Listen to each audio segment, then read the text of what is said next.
the removal of the children known as dreamers who were brought into the U.S. illegally by their parents. So this is the story overnight, and the images that are coming with it. I'm not sure if we just showed them up on the screen, but I saw some this morning of kids with like aluminum foil blankets over them, just sitting and sleeping in a warehouse. Very, really disturbing stuff. And it's sort of, I think, really, you look at those pictures and it humanizes sort of the stakes of this immigration debate. But then, of course, we just show the news from Bob Goodlatte. I mean, listen, if Bob Goodlatte wants to kill immigration reform legislation, he can. If House Republicans want to kill it, they can. And it seems like no matter how many stories we get like this, that is the story of this immigration saga for the last 2 years. It's right now. There's still no sign that it's going anywhere.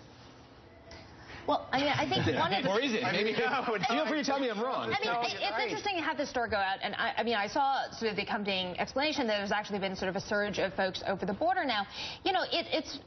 Congress has almost gotten a little bit of a reprieve in terms of its inaction over immigration, because during the recession, when the economy was doing terribly, immigration over the border, illegal immigration generally declined because people weren't feeling great about coming here. Now, honestly, I think we're going to have to sort of face a lot of these kind of difficult stories and these questions all over again with even more urgency, because the economy is improving here, that economically driven immigration and that sort of thing is going to sort of come back now that the economy So what happens? Like, let's say there's no congressional miracle this year. There is no immigration reform legislation that gets through. So what happens? I mean, what is the future for?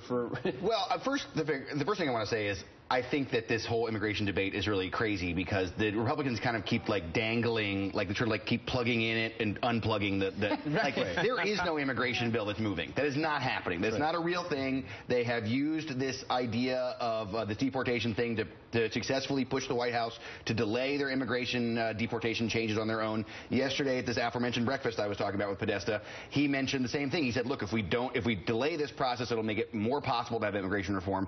I don't know who it is that thinks that this is like an actual thing that's going to happen. There's actually immigration reform possible to happen this year, but they keep sort of mentioning it to sort of force Obama to change his direction on this because they don't want to see these deportations shift. They don't want to see this stuff happen.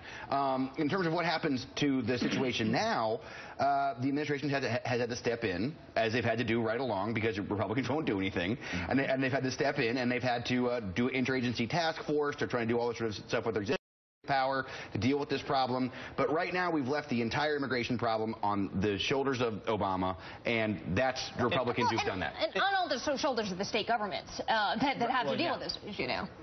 I want to add on to something that you said, because you made an interesting point before, which was, during the recession, immigration slowed to a trickle to the United States. But what ramped up was the number of deportations by the Obama administration. Which was a political thing, right? It was like, we want to get the Republicans off our backs. Talk about good faith effort. To show we're enforcing immigration laws, we are deporting people. Now we're serious about immigration, so please come and do something about immigration reform. And right now, for Chairman Goodlatte to say that the president and the administration isn't doing anything on immigration or is soft on immigration is ludicrous. I mean, we passed a multi-billion-dollar border bill. I mean, we've done in terms of the... Well, the Senate bill has this huge beef, and then it wasn't enough, so they beefed it up again to get it through. Basically, this is what happens when you keep moving the goalposts to the right. I mean, honestly, I don't think the Obama administration's deportation policy is strictly politically motivated in terms of giving concessions to Republicans. This has been their policy from the beginning in terms of deporting folks at a faster rate than even Bush did. I mean, they argue that they're enforcing the existing laws. There's been sort of a debate, though, as to whether they're actually abiding by their own principles of deporting folks just with criminal records, deporting the right undocumented immigrants as opposed to the wrong ones. Obviously, everyone kind of has gotten swept up in this, though. I mean, I think this has been the Obama administration's policy from the very beginning, of the immigration. Well, now we talk about these deferred deportations. The executive action is sort of, this is becoming the story of the Obama administration right now in the second term. As Congress is stalled, nothing's happening there. So what can be done from an executive standpoint? That will be a segue to something we're going to talk about in a minute. BuzzFeed's Evan. I like how that happened. Susie Kim with MSNBC.com, Jonathan Caver from the Washington Post. We will see you all later in the show. But first, President Obama takes the most